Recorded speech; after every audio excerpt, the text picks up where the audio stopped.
Good afternoon, everyone, and welcome to this Blue Scientific webinar entitled The Latest Developments in Raman Spectroscopy, which we're pleased to offer in association with our partners at Renishaw. My name is Stephen Badger, and I'm a director and co-founder of Blue Scientific, and I'll be hosting today's webinar together with Dr. Tim Bassam, who is one of Renishaw's Raman Spectroscopy application scientists. I'll shortly be handing over to Tim to present the main part of today's webinar, but before I do, I'd just like to offer you a very brief introduction to Blue Scientific and to tell you a little bit more about who we are and what we do. For those of you that are not already aware, Blue Scientific is a distributor of market-leading scientific instruments to customers in the UK, Ireland, and also the Nordic countries. The company was established by myself together with my colleague Tom in 2013, and in the short time since has grown quickly to become one of the leading distributors of scientific instruments across Europe. Our customers come from a broad spectrum of application segments, but we do have a particular emphasis on surface and materials characterization, amongst which I would include biological as well as traditional solid-state materials. Our headquarters and administrative centre is in Cambridge in the UK, though it's important to note that we do also have staff based locally in both Sweden and in Finland in order to serve our customers across the Nordic countries. As a company, our vision is to provide a world-class service to our customers, and we were very pleased to achieve ISO 9001 certification in 2016, and I think that reflects our commitment to quality across the products and services that we offer. This commitment to providing quality products and services is further demonstrated by the companies that we are proud to partner with. We represent a number of divisions of Bruker across the Nordic region, including their X-ray diffraction, X-ray fluorescence, micro-CT and micro-XRF products.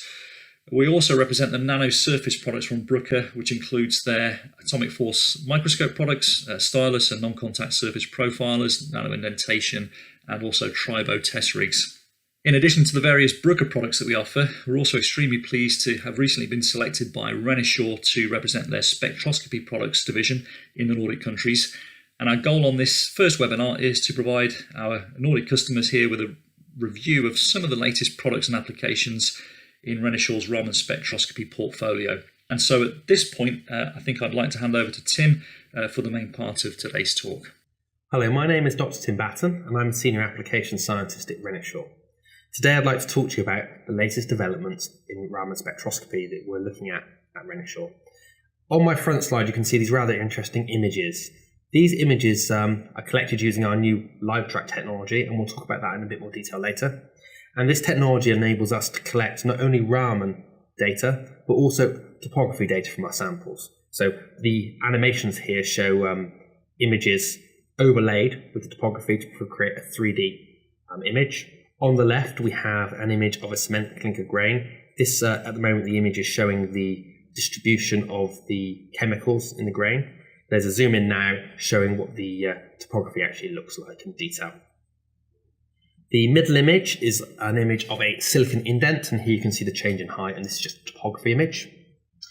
The image below is a Raman image of a tiger's eye rock, and there's an optical image of this later. It's a macroscopic object. Finally, on the right-hand side is an image illustrating the distribution of the coating on a screwdriver bit, just to give you an idea of the sense of scale of the objects we can measure. So I'll begin with an overview of my talk. I'm going to start off by giving a very quick introduction to Raman spectroscopy. I'm certain that some of you may not have come across this technique before, and I just want to introduce the pros and cons and give you an idea of the instrumentation we use to collect Raman data and the benefits of collecting Raman data. I'm then going to follow up by talking in detail about some of the latest developments we've been working at Renishaw. So this includes LiveTrack autofocus, combined techniques, whether that be Raman AFM, Raman SEM, or Raman tribology measurements. And then I'm going to finish by talking about particle finding and morphology-based Raman analysis. At Renishaw, we've been working on Raman spectroscopy for over 20 years. We've been designing, building, and selling our own Raman equipment. At the moment, our primary product is something called the Envia Raman microscope. This is the world's best-selling Raman microscope. It's used for a wide range of applications. It's designed to be a research-grade microscope, which is very flexible and has very high performance. The system itself is modular. There are many hundreds of different combinations of lasers gratings you can add to the system, but because it's modular, you can choose the system and features that meet your needs. On the right, we have some other products. So our new product we've just released is the RA802. This is a Raman instrument which is dedicated to pharmaceutical imaging. And then beneath that, we have combined systems, and I'll talk about these in more detail later, but we have Raman AFM, Raman SEM, and Raman nano indentation. So what is Raman spectroscopy? Raman spectroscopy is an optical characterization technique that gives us information on the vibrational properties of the material. And this enables us to look at things like the structural information of the material and also determine its chemical composition. I've tried to illustrate how the actual technique works using the schematic on the right-hand side. We shine a laser light on a sample. In this case, I've used a green arrow. When light strikes a sample, it interacts with the sample.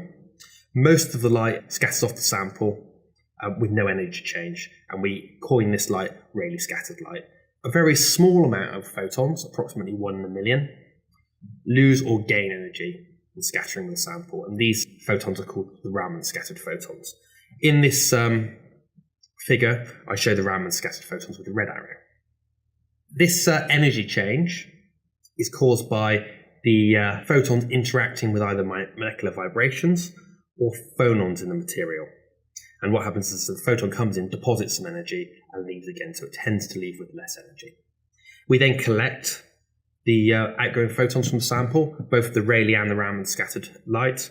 We filter it, and then we look at the Raman scattered light and look at what the energy change is. And this energy change corresponds with the energy of the molecular vibrations in the material. So we now have a way to directly probe that physical property.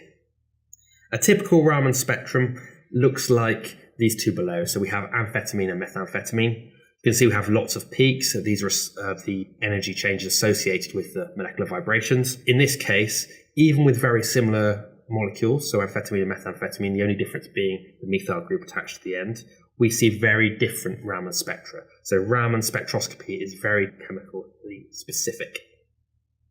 And this is great for identification. Traditionally, people will have just collected Raman spectra. Now, in the last 5 or 10 years, Raman mapping has become more important. So to do Raman mapping, all we do is we collect a Raman spectra at a series of points, and we just move the sample under the laser. So we have spatial information associated with the spectral information. And we simply take this information, we apply a metric, so maybe the intensity of a particular band or its position, and we plot this as an image. This gives us a Raman image similar to the one on this tablet on the right here. And this image just shows the distribution of two different components in the tablet.